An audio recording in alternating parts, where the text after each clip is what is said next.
J'aimerais vous dire quelque chose, mais en même temps, j'ai peur de votre réaction.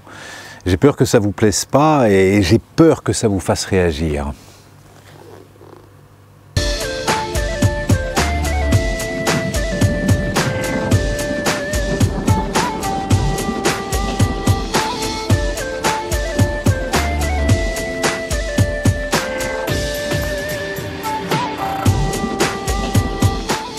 Bonjour et bienvenue aux Chroniques du Moulin, toujours heureux de vous accompagner pour cette 3e saison en évoquant aujourd'hui ce thème qui est le thème de l'un de mes ouvrages, mon 3e ouvrage, Oser parler et savoir dire, un livre que j'ai écrit il y a presque 10 ans maintenant, et que j'ai écrit en observant à quel point quelque chose qui pourrait être naturel, c'est-à-dire utiliser le verbe pour exprimer ce qu'on ressent, pour exprimer nos besoins, c'était un exercice souvent difficile, soit dans le quotidien, par peur de s'exprimer en couple, par peur de s'exprimer avec ses parents, avec ses enfants, par peur de s'exprimer professionnellement, avec sa hiérarchie, avec ses collaborateurs, mais aussi dans des circonstances peut-être moins quotidiennes, moins régulières, comme le fait de prendre la parole dans une réunion, le fait de prendre la parole en public dans une assemblée.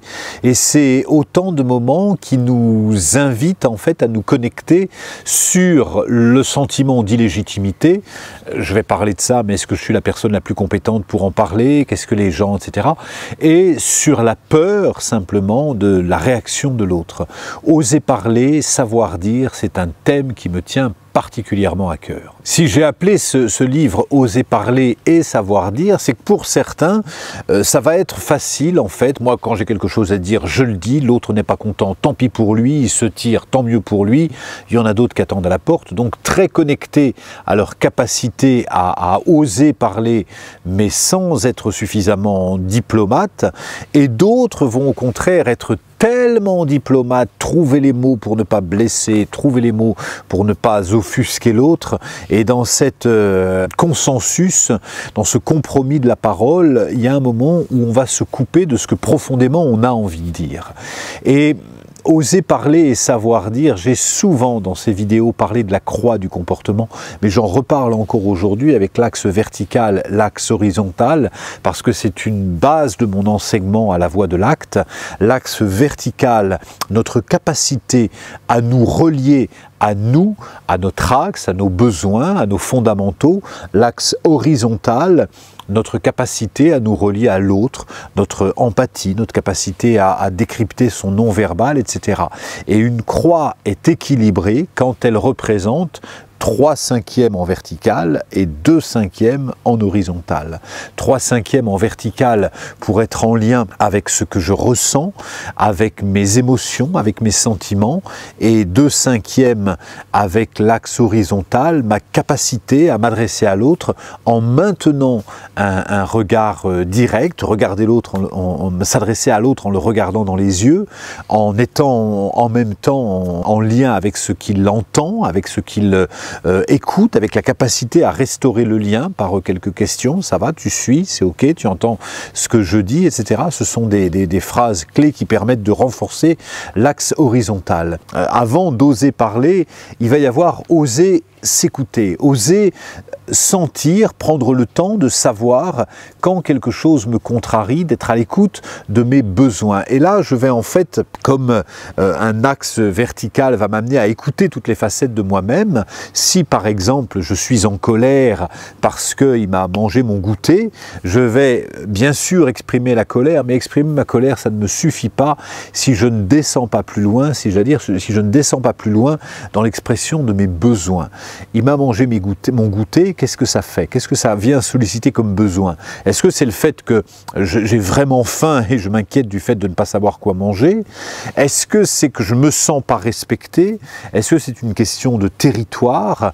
Est-ce que c'est une question de ne pas avoir été considéré? Est-ce que c'est un manque de reconnaissance? Et là, ça va me demander d'écouter fondamentalement mes besoins. Besoin de sécurité, besoin de reconnaissance, besoin d'appartenance, besoin d'évolution, besoin de récréation, de prendre le temps d'écouter mes besoins, donc de savoir qu'est-ce que ça résonne en moi. Et puis je vais redescendre un peu plus bas pour passer à l'acte et pouvoir faire une demande à l'autre. Hein, on a souvent une communication un peu déviée, c'est-à-dire plutôt que de dire « tu n'as pas envie de venir marcher avec moi », je vais dire « j'ai envie de marcher avec toi ». Mais comme c'est difficile, parce que si je dis « j'ai envie de marcher avec toi », eh ben, j'ai le risque que l'autre me dise non. On a tendance à ce moment-là à dévier notre communication en disant « t'as pas envie de sortir un peu ? Vous n'avez pas envie de vous pousser, de vous décaler un peu ?» plutôt que de se dire « je cherche ma place et j'aimerais tellement que vous me fassiez une place ».